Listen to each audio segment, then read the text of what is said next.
Hello, and welcome back to me actually being productive. Or welcome if this is your first time here. My quest to find all the different ways I can avoid drawing a pelvis continues. I haven't drawn a spine line in months, I think. And I'm really having a good time. Or rather, I've been wanting to look at faces in a more serious note. I really like drawing them. And sometimes you just don't want to bother with the things you don't want to draw to get to the part you do. So I've been doing a lot of kind of like busts, you know? Oh, and there I wasn't quite happy with the shape of the sketch, so I just kind of stretched it because she was a little wide, I felt. I always have like 5 or 10 really quick, really bad lines I have to get rid of, and then I kind of feel like I get myself on track. Or as on track as you can be when you follow the wrong line and end up giving her way more of a chin than you intend. I started off this whole drawing process this week kind of frazzled because I hadn't been sleeping very well the past few days. I haven't because I'm filming this voiceover on the same day I did this. So I was kind of trying to figure out what I felt up for, because I have a bad habit of getting out of practice with actually finishing things. And so sometimes if I don't make sure I do it on a schedule, I'll find that I haven't drawn anything in a while, in a long while. So I knew I wanted to get something done. It's for content, it's for posting, but it's also, I found that posting things helps me stay on track and actually do stuff and be productive. So it was kind of double, but at the same time, I didn't feel great. So I didn't want to do something that was ambitious and difficult. I wanted to do something that was kind of comforting. So it's been a while since I've done this, but I really enjoy drawing eyes closed. I like drawing a lot of eyelashes. I find that the eyelash situation in closed eyes is relatively easy to figure out, but still really rewarding for me. I like the look of it. I think it's, elegant. And it's not too difficult because a lot of times the things that are really elegant, that look beautiful, are super hard to draw. And I just wanted to relax and also feel good about myself. So, yeah, I went for something that's maybe more in my wheelhouse. Although I did make several decisions. If you look at the sketch, I actually intended for her to have a headband. And then I decided what she was going to be wearing, her clothes from her neck down. And I didn't think it would look good with that. So I got rid of the headband, even though that was the entire idea behind the drawing that made me start actually drawing. Is I was like, I want to draw someone with a headband. And then I got rid of it. Rest in peace, headband. I'm sorry. I failed you.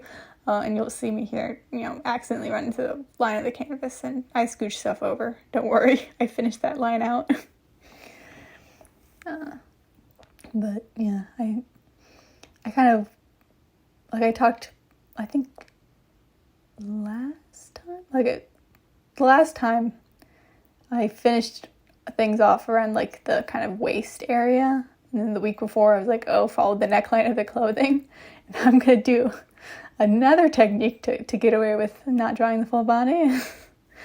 And I'm gonna kind of overlap the hair to help ease the transition. Yep, there you go. Fixing it. Because I wanted to draw a face. I wanted to draw a pretty face. I didn't want to figure out anatomy more than I already have today. Someday it will happen again. I actually made a group for once so I could shift things over. It was necessary, so I could shift them all and have them line up. So then I decided to name it because I was being a good child for once, because I never name my layers, and I need to because I'm really disorganized. And so I have to look through layers a lot. But I actually named the layer group, not the layers themselves. That's too much for me. I'm not that much of an overachiever, but proud of myself. And I'm only mildly sarcastic when I say that. And this is another case, just like last week, where I wanted to do very dark hair. And so you can't actually see the areas I erased out in the eyelashes very well at all. It almost feels like a wasted effort, but it's fine. This whole drawing took a little less time than I usually take. It was about 3 hours, or really specifically, it was like, 2 hours and 50 minutes? I know how long it took because I have the video of it, obviously. I have the screen capture.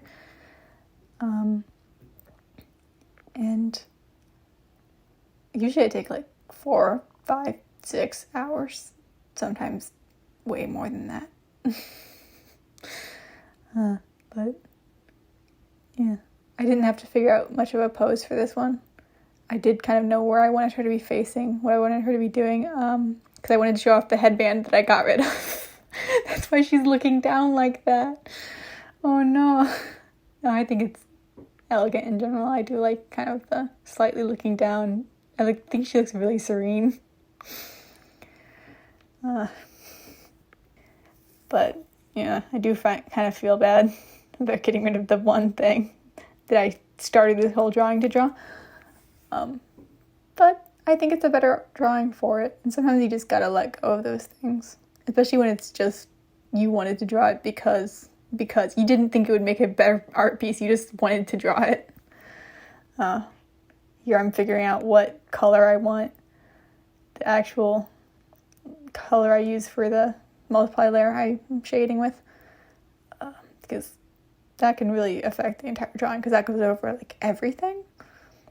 So it's very good at unifying things, but you also want to make sure it's giving the kind of effect you want.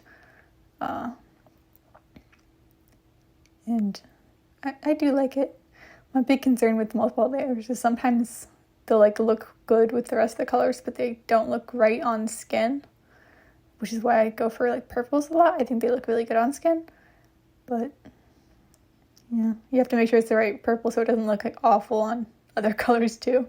Because like some of the other ones I was testing, it looked really awful on the kind of like the shirt she's wearing underneath, like that one that goes up her neck. Yeah. Moving on to the hair. I'm using the same multiply color on the hair, by the way. I don't tend to change it. And erasing out hair strokes and all that. It's a little hard to tell because her hair is darker, especially near the end. But I'm doing that. And I also like erase out certain areas on her hair up near her root. Because I just wanted to get some dimension. This is the second multiply layer, also just for dimension. Like I wanted to pull attention to her part. I wanted to make sure the hair behind her, like behind, looks sunken in. Here I am adding highlights. It's kind of a corally color that I used, but it's on an add layer, so wacky stuff happens. Yeah, I actually decided to like add some highlights around the sides of her face, like with the hair that comes down there. I don't know. I just felt like it would be too, I guess, sterile to just have the really clean highlights where the hair kind of bows out. So I added those, but they're softer.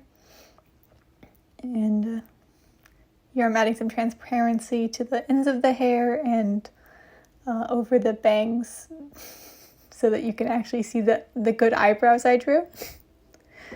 Because I did spend a lot of time on those eyebrows. You still can't see them that much, but yeah. Here, coloring lines, erasing lines where they overlap in a weird way, and I should be, yeah, kind of partially. This is where I partially erase out the colored lines under the hair. It might be.